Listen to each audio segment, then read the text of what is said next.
রানী বলছে সখীরে বিধির বিধির অনলে বিধির ধানে মোর অনলভি যায় বিধির ধানে মোর অনলভি যায় যদি সে পরার বন্ধু দেখায় আমি পাই রে বিধির ধানে মুই অনলভি যাই যদি সে পরাণ বন্ধু দেখা যদি পাই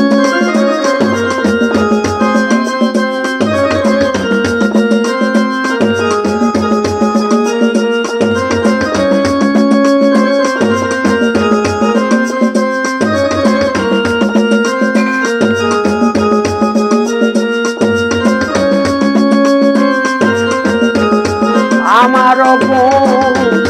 দূরে কাজারা করে দেবে পারব আমার ঢুকে যারা করে দেবে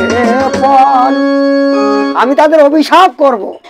কি অভিশাপ করব জানিস দিন দুপুরে জানো করে তাদের ঘর দিন দুপুরে জানো পড়ে তাদের ঘর গো এই অভিশাপ দিলাম তাদের এই অভিশাপ দিলাম তাদের জানো দুপুর বেলা ঘরে পড়ে এই অভিশাপ দিলাম তারে ললিতা বিশাখা বলছে রাধে তুই দুপুরবেলা তাকে অভিশাপ দিচ্ছি কেন ঘর পড়ার সকালবেলা সন্ধ্যাবেলা কি হয়েছে রাধারানী বলল সখীরে সকালবেলা হলো কৈশোরকাল মানে শিশুকাল আর সন্ধ্যাবেলা মানে বৃদ্ধকাল ওই সময় ঘর পুড়ে কি লাভ যদি পড়ে তো দুপুরবেলা পড়ুক যৌবনকালে যেন তাদের দুপুরবেলা ঘর পড়ে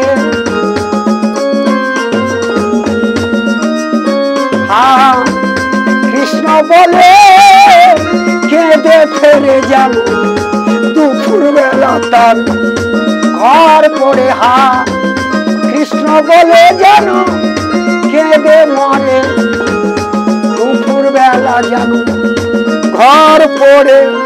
রাধারানী বললো আর একটা অভিশাপ করব ললিতা বিশাখা বললো আবার কি অভিশাপ করবি রে শোন আমার বন্ধুর আমার প্রাণ গোবিন্দের এই পৃথিবীতে যারা নাম নেবে না আমার এই পৃথিবীতে ভগবানের কৃপায় তারা খেয়ে পরে বেঁচে আছে কিন্তু তারা আমার ভগবানের নাম নেয় না আমার প্রাণ বন্ধুর নাম নেয় না আমি তাদের উপর একটা অভিশাপ করব আমার বুকে যারা নাম নাহি লবে গো আমার বন্ধুর ছাড়া যারা অন্য নাম লবে গো কালো সাপে তাদের দেখো দংশন করিবে গো কালো ভূ জন্ম তাদের দংশন করিবে গো আমার বন্ধু নাম ছাড়া যারা অন্য নাম লবে গো আজকের এই কথা শুনে পদকর্তা চণ্ডীদাস ঠাকুর বলছে ও রাধে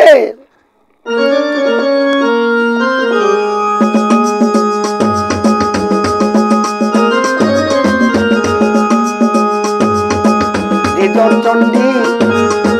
দাস কহে বাসুলিয়া বেশে গো দ্বিজ চণ্ডী দাস কহে বাসুলিয়া বেশে নিজের দোষ রাধা কেন অন্যের দোষ করো গো নিজের দোষ রাধা তুমি কেন অন্যের গাড়ি পারো গো তুমি নিজের দোষ অন্যজনার গালি পাচ্ছ কেন তাই চণ্ডীদাস ঠাকুর বলছে একটাই যেন আমার ঘটে কাল ভুজঙ্গ যেন দংশন কর সেই কৃষ্ণ কাল ভুজঙ্গ যেন আমার রাধে দংশন করে আমি কৃষ্ণ বলে বেড়াবো ঘুরে কাল ভুজঙ্গ যেন দংশন করে জয় রাধে জয়